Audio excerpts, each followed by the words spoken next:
Hi viewers, இன்றைக்கி நம்ம breakfast சீரீஸில் ஸ்பைசி பிரெட் உப்புமா எப்படி பண்ணுறதுன்னு பார்க்கலாமா? முதல்ல ஒரு பேனில் 20 ml எண்ணெய் சேர்த்துக்கோங்க. 2 பெரிய வெங்காயம் பொடிசாக நறுக்குனதையும் சேர்த்துக்கோங்க.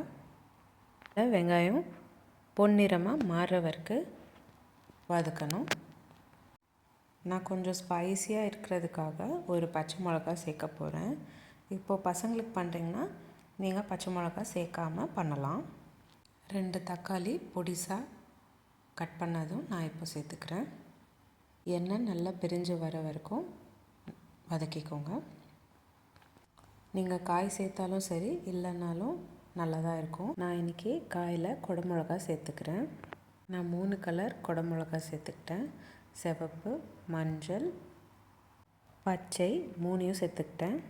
எல்லாம் கலந்து 1 குடமிளகா போட்டிருக்கேன். கூடவே ஒரு அரை ஸ்பூன் உப்பு சேர்த்துக்கிட்டேன். அரை ஸ்பூன் கரம் மசாலா. ஒரு 2 நிமிஷம் போல் நல்லா வதக்கிக்கோங்க. ஒரு 2 நிமிஷம் போல் மூடி போட்டு நல்லா வேக வச்சுக்கோங்க. அப்போ தான் கேப்சிகம் நல்லா சாஃப்டாக வேகும். அடுத்து நான் ப்ரெட் பீஸஸ் சேர்க்குறேன். ஒரு ப்ரெட் நான் 6 பீசஸாக செஞ்சு வச்சுருக்கேன். இந்த மாதிரி நான் 8 ப்ரெட் சேர்த்துருக்கேன். நல்லா மிக்ஸ் பண்ணக்கப்புறம் நான் இங்கே சீஸ் சேர்த்துக்கிறேன். இது ஆப்ஷனல். சீஸ் சேர்த்துக்கிட்டிங்கன்னா டேஸ்ட் கூடும். சீஸ் நல்லா மெல்ட் ஆகிடுச்சுன்னா நம்ம ப்ரெட் உப்புமா ரெடி ஆகிடுச்சு. இந்த வீடியோ பிடிச்சிருந்தா லைக் பண்ணுங்கள்.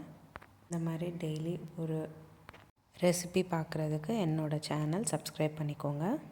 மீண்டும் சந்திப்போம் ஒரு அழகான ரெசிபியுடன். தேங்க்யூ.